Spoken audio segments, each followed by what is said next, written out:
وفاقی وزیر منصوبہ بندی احسن اقبال لاہور میں تقریب سے خطاب کر رہے ہیں، آئیے آپ کو براہ راست لیے چلیں۔ مانسٹر کو شکست بھی دینی ہے اور ملک میں امن بھی قائم کرنا ہے، تو پھر حکومت نے تقریباً 500 ارب روپیہ ان سیکیورٹی آپریشنز کے لیے فراہم کیا۔ ہماری مسلح افواج نے نہایت بہادری کے ساتھ اس کے جوانوں افسروں نے قربانیاں دیں، پولیس نے، سیکیورٹی کے دیگر اداروں نے بہادری سے اس میں حصہ لیا، اور آپ نے دیکھا کہ وہی پاکستان جسے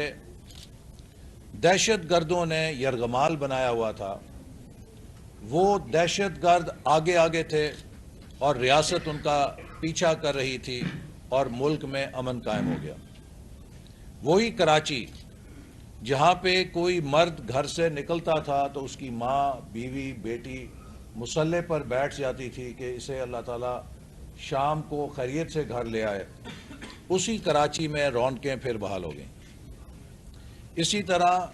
پاکستان میں سی پیک جیسا مایہ ناز منصوبہ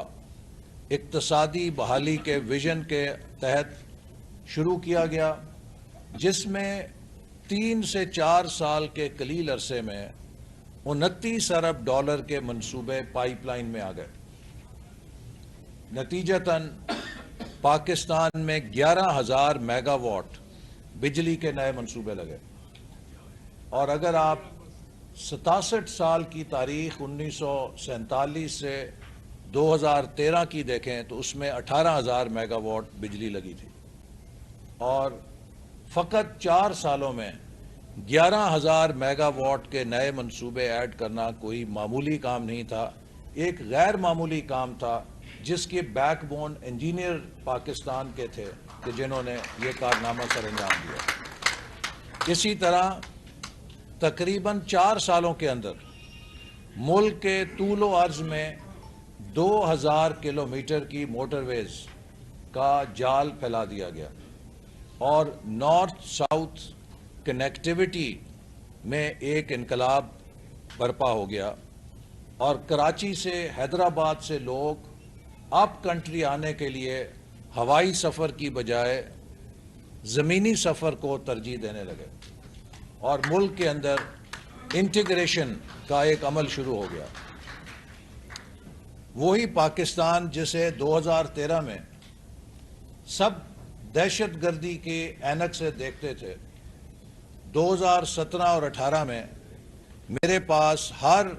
ترقی یافتہ ملک، امریکہ، برطانیہ، یورپ، جاپان، مشرق وسطیٰ کا سفیر آ کے ایک تقاضا کرتا تھا کہ ایکسیلنسی ہمیں یہ بتائیں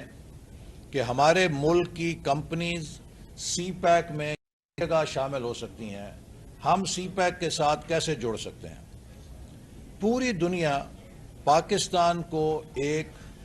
انویسٹمنٹ ڈیسٹینیشن کے نظر سے دیکھنے لگ گئی تھی، جو پاکستان کی تاریخ میں پہلی دفعہ ہوا تھا کہ پاکستان کا پوٹینشیل ایک سیکیورٹی سٹیٹ کے طور پہ نہیں بلکہ ایک اکنامک سٹیٹ کے طور پہ دیکھا جانے لگا تھا۔ تو جب یہ ٹرانسفارمیشن ہو گئی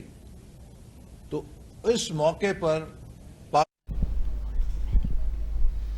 لاہور میں وفاقی وزیر منصوبہ بندی احسن اقبال تقریب سے خطاب کر رہے تھے۔ انہوں نے کہا کہ پاکستان میں 1947 سے اب تک 18,000 میگا واٹ بجلی بنی۔ کراچی سے، حیدرآباد سے خلائی سفر کرنے کے بجائے لوگ زمینی سفر کو ترجیح دینے لگے ہیں، اور انہوں نے کہا کہ 2017 میں جتنے بھی فارنرز جو تھے وہ میرے پاس آتے تھے، وہ یہی سوال کرتے تھے کہ ہم سی پیک میں کس طرح سے اپنی انویسٹمنٹ جو ہے وہ کر سکتے ہیں۔ لاہور میں وفاقی وزیر منصوبہ بندی احسن اقبال تقریب سے خطاب کر رہے تھے۔